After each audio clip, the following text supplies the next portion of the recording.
කුප්පි chef නේ මේ YouTube channel එකේ මම ඔකට කියලා දෙන්නේ රසම රස බටු මෝජුවක් හදන විදිය. ඒක විශේෂ බටු මෝජුවක්. මොකද මම ඉගෙන ගත්තෙත් මගේ අම්මගෙන්. මගේ අම්මා ඉගෙන තියන්නේ එයාගේ අම්මගෙන්. ඉතින් දැන් බලමු මේ බටු මෝජුව හදන්නේ කොහොමද කියලා.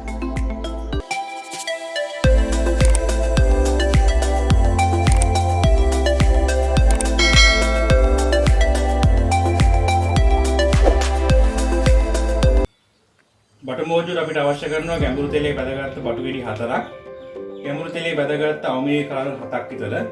ගැඹුරු තෙලේ බැදගත්ත හාල් මැස්සු ග්‍රෑම් 50ක්.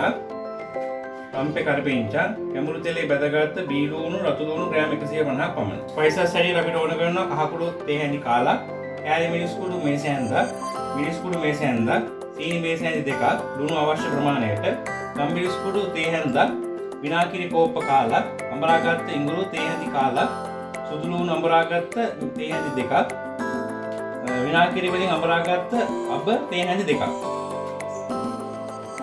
මේ වගේ මැටි භාජනයක් අරගෙන අඩු ගින්දරේ මේ මැටි භාජනය රත් වෙනකොට මේ මුලින්ම එකතු කරනවා විනාකිරි.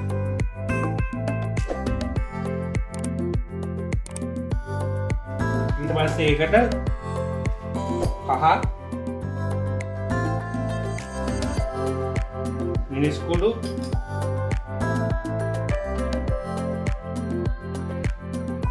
කෑලි මිරිස්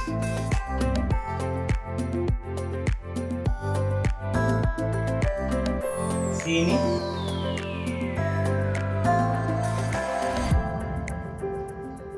ගම්මිරිස් කුඩු ලුණු අවශ්‍ය ප්‍රමාණයට අඹරාගත්ත සුදු ලුණු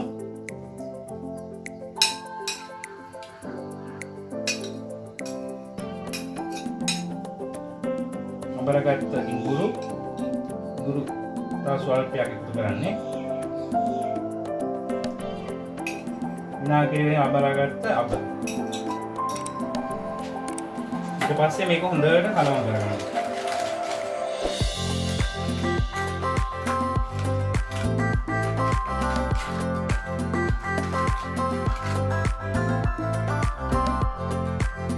ඒ අතරේ රම්පේ කරපිංචා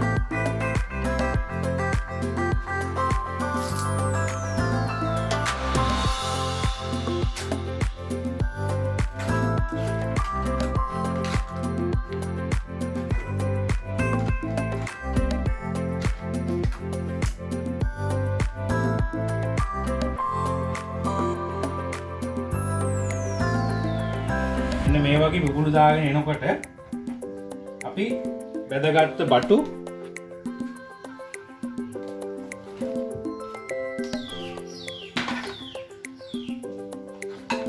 බීලුණු රතු ලුණු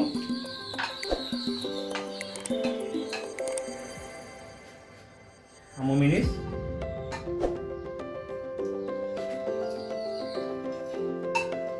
හාල් මැස්සු ඒක එකතු කරලා මීට මේක ෆෝල්ඩ් කරගන්න ඕනේ ඒ කෑලි තැලෙන්නේ නැති වෙන්න. මෙන්න මේ විදිහට ෆෝල්ඩ් කරගන්න.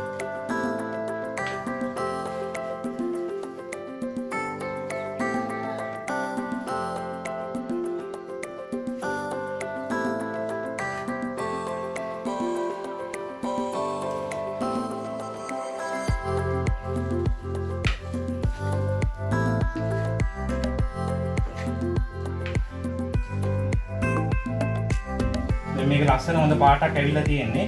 මේක සාමාන්‍යයෙන් විනාඩි 2ක් විතර මීට ෆෝල්ඩ් කරගන්න.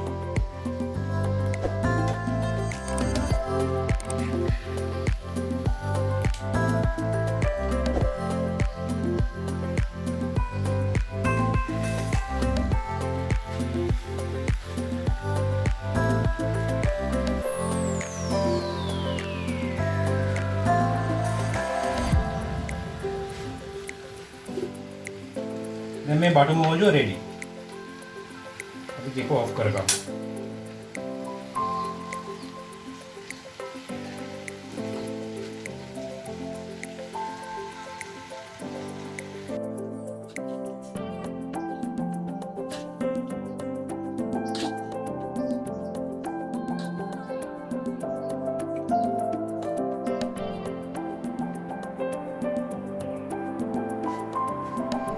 දැන් මේ බටු මෝජුව කෑමට සූදානම්. අපිට මේ බටු මෝජුව කල් තියා ගන්නත් පුළුවන්. මෙන්න මේ වගේ බෝතලයකට හොඳට වතුර නැති වෙන්න පිහලා මේ වගේ බෝතලයකට දාලා දවස් 3ක් විතර අපිට තියාගන්න පුළුවන් මේ බටු මෝජුව.